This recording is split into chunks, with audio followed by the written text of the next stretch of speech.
Halo semua, perkenalkan nama saya Marsanti, NIM 19050706059. Tujuan dibuatnya video ini guna memenuhi tugas akhir semester mata kuliah apresiasi prosa. Di sini saya akan menceritakan cerita rakyat khas Kalimantan Timur yang berjudul Si Gadis Sakti. Selamat menyaksikan. Pada zaman dahulu, di hulu Sungai Mahakam terdapat sebuah pondok besar yang didiami oleh 3 orang bersaudara. Yang pertama, seorang perempuan bernama Silu. Jadi Silu ini mempunyai paras yang cantik dan menarik. Kerjanya setiap hari adalah berbelian dan berdewa, mencari ilmu kesaktian sehingga kadang-kadang sampai lupa makan dan tidur. Anak kedua, seorang laki-laki. Dia bernama Sayus. Ia bertumbuh besar, kekar, kuat, dan berani. Jika kita berjalan bersama Sayus, kita akan berlari karena langkah Sayus panjang-panjang. Pohon kayu yang besar dengan mudah dapat dicabutnya. Ia juga dapat membesarkan dan mengecilkan badan. Akan tetapi, ia kurang bijaksana. Suka mencampuri urusan orang lain dan kadang-kadang tindakannya ceroboh. Anak ketiga, seorang laki-laki. Ia bernama Ongo. Si Ongo ini tidak mempunyai keahlian apa-apa. Kerjanya hanya makan dan tidur saja. Pada suatu ketika, musim hujan tiba. Hujan pun turun dengan lebat seakan tiada henti. Hampir semalam suntuk. Sayus dan Ongo tidak dapat tidur karena tilam dan bantal mereka basah. Atap rumah mereka bocor di mana-mana. Sebaliknya, Silu, kakak mereka, tidak menghiraukan hujan yang membasahi rumah mereka. Ia asyik bebelian Bayun Dewa semalam suntuk. Jadi, bebelian Bayun Dewa ini merupakan sebuah ritual bersemedi mencari kesaktian. Keesokan harinya, ketika hujan reda, Sayus hendak pergi ke hutan mencari daun serdang. Daun itu untuk mengganti atap rumah mereka yang sudah tua. Ia melihat Silu terus saja bersemedi hingga pagi hari. Kesal juga hati Sayus melihat kelakuan Silu. Ia pun berkata, "Kak Silu, hari sudah tinggi. Aku hendak mencari daun serdang pengganti atap rumah kita yang bocor. Aku juga mau melihat jerat kita. Mudah-mudahan dapat. Jika aku sudah pergi, kuharap kakak mau memasak." Silu terkejut mendengar ucapan Sayus. Kesal benar hatinya karena semedinya memperoleh kesaktian gagal dan terhenti. Ia harus mengulang lagi. Akan tetapi, ia dapat menahan marah karena ada benarnya kata-kata adiknya itu. "Baiklah Sayus, aku memasak nasi," kata Silu. Silu pun menjerang periuk besar untuk memasak nasi kira-kira 10 kg, karena adiknya kuat makan. Ketika ia hendak mengambil beras, ternyata beras sudah habis.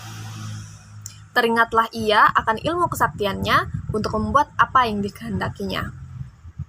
Ia pun menemui Sayus sambil berkata, "Yus, periuk kujerang. Nanti kalau kau kembali, aku sedang mencuci pakaian.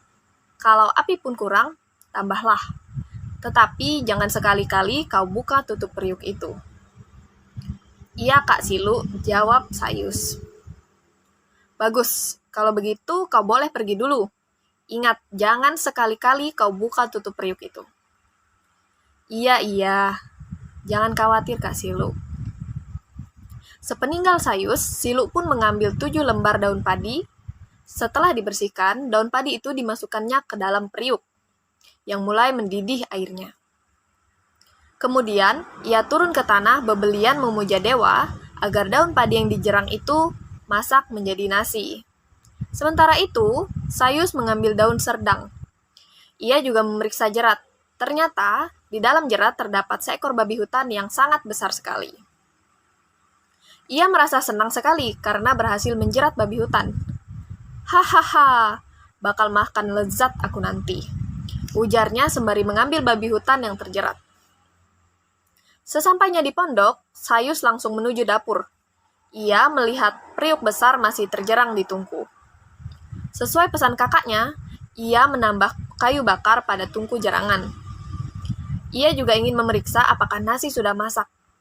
Akan tetapi, ia teringat pesan kakaknya bahwa tutup periuk tidak boleh dibuka. Larangan ini membuat Sayus penasaran. Apa sebenarnya isi periuk ini? Benak Sayus digoda 1000 pertanyaan. Mengapa tidak boleh dibuka? Pikirnya lagi. Sebaiknya aku buka saja. Ah, tidak, itu berarti aku melanggar larangan kakakku.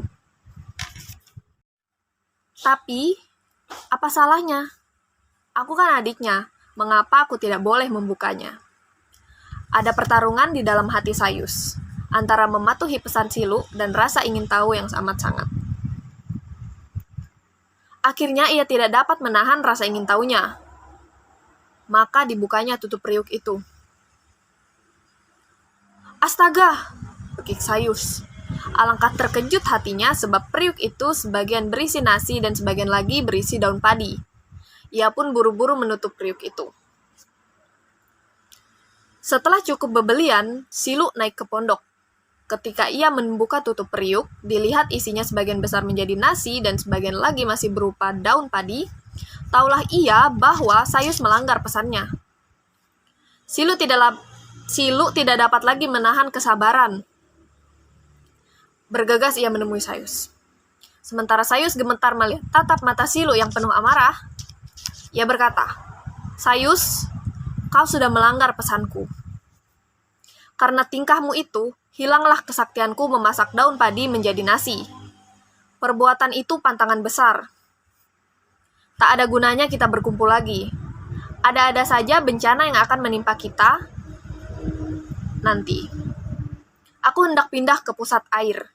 Di sana aku dapat bebas bebelian dan berdewa. Tidak ada orang yang mengganggu dan mengomeli aku." Selesai mengucapkan kata-kata itu, Silu mengambil bungkusan pakaian dan ayam jantannya. "Jangan, Kak. Jangan tinggalkan aku dan Ongo," pinta Sayus penuh dengan sesal.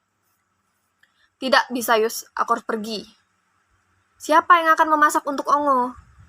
Untuk sementara, kau yang harus bertanggung jawab pada adikmu." "Kak Silu, jangan pergi. Aku berjanji akan selalu mematuhi perintahmu." Silu tidak menyahut. Setelah menyiapkan semua perbekalannya, ia berlari ke tepian sungai. Lalu ia melompat ke atas rakit. Saat itu, air sungai sedang banjir dan arus sangat deras, sehingga rakit Silu mengalir dengan cepat. Setelah Silu cukup jauh, Sayus baru sadar bahwa kakaknya telah pergi. "Aku harus menyusulnya," kata Sayus. Sayus kemudian berlari kencang menuju hilir, menyusur tepi sungai Mahakam. Kecepatan larinya sungguh luar biasa, sehingga rakit Silu jauh tertinggal di belakang. Lalu, Sayus mengambil batu-batu besar dan dilemparkannya ke sungai Mahakam, sehingga terjadilah bendungan. Dia tidak akan sanggup melewati bendungan ini, dan aku akan mengajaknya pulang, pikir Sayus. Ketika Silu sampai di dekat bendungan itu, ia merasa bingung, namun tak kalah teringat bekalnya. Ia segera tersenyum. Ia mengelus-elus ayam jantannya. Seketika ayam itu berkokok. "Kukuriuk." Dari mulut ayam jantan itu seakan keluar tenaga gaib yang luar biasa kuatnya, menghantam ke arah bendungan. Akibatnya, bendungan batu itu hancur lebur. Air sungai pun mengalir dengan derasnya, membawa rakit yang ditumpangi Silu dan ayam jantannya. Sayus yang duduk menunggu rakit Silu di pinggir sungai merasa kaget dan sangat marah. Ia berlari lagi ke hilir mendahului rakit Silu. Sungai Mahakam dibendung lagi dengan batu-batu besar. Kali ini, jumlah batunya lebih banyak sehingga bendungan semakin tinggi dan besar. Air sungai terhenti tak bisa mengalir. Akan tetapi, ketika rakit Silu sampai di dekat bendungan dan ayamnya berkokok, bendungan itu pun hancur lebur. Beberapa kali Sayus berusaha menghalangi rakit Silu dengan bendungan batu-batu besar. Tetapi, semua batu hancur jika ayam Silu berkokok. Menurut kepercayaan penduduk Kutai, bekas bendungan Sayus itulah yang sekarang menjadi jeram di hulu-hulu sungai Mahakam. Akhirnya, rakit Silu sampai di muara Mahakam. Sayus tidak dapat membuat bendungan lagi karena sudah tidak ada batu besar. Selain itu, muara sungai Mahakam amat lebar. Apa yang harus kulakukan? Sayus menjadi bingung. Agar Silu tidak dapat keluar dari Sungai Mahakam, Sayus menambak kuala sungai dengan mengambil lumpur di tepi sungai. Nipah-nipah yang tumbuh di pinggir sungai dicabut untuk menanami tambak, sehingga tambak itu seperti hutan nipah. Silu hanya tersenyum melihat apa yang dilakukan oleh adiknya itu. "Kau tak akan mampu menghentikan rakitku," gumamnya pelan. Memang benar. Seketika, rakit Silu semakin mendekat. Ia kembali mengelus ayam jantannya 3 kali, seketika ayam jantan Silu berkokok. Akibatnya terjadilah aliran-aliran sungai yang sekarang, menurut cerita, menjadi Kuala Bayur, Kuala Berau, dan delta-delta di Kuala Mahakam. Rakit Silu lewat dengan cepat menuju laut lepas. Habislah segala usaha Sayus menahan kepergian Silu. Ia hanya dapat memandangi kakak perempuannya yang sakti itu dengan tatapan kosong. Ia putus asa. Silu merasa kasihan melihat keadaan adiknya itu. Maka, gadis sakti itu menghentikan rakitnya sejenak. Silu berkata kepada Sayus, "Relakan aku memenuhi panggilan jiwaku. Biarkan aku melakukan bebelian dan berdewa mendekati siang dewata raja di pusat air. Kakak tidak kasihan kepadaku, juga kepada adik kita Ongo," protes Sayus. "Aku mengasihi kalian dan akan terus memperhatikan kalian dengan caraku sendiri. Tetapi kakak tega meninggalkan kami berdua.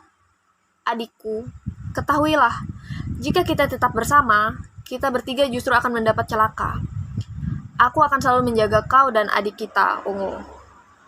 Setelah itu, Silu dan rakitnya lenyap, hilang ke pusat air. Sayus masih menatap ke arah kakaknya tadi berada, walaupun Silu telah lama hilang dari pandangan matanya. "Kakakku yang baik, maafkan kecerobohanku. Seharusnya aku tidak membuka tutup periuk seperti pesanmu. Tetapi semua telah terlambat. Kini kau telah pergi untuk selamanya." Jadi cerita ini digolongkan ke dalam bentuk dongeng, tapi oleh penduduk Kutai dianggap cerita ini sebagai legenda. Mereka percaya bahwa Sayus dan Silu memang pernah hidup. Cerita tentang kakak beradik itu juga sangat terkenal di daerah Pasir dan Berau.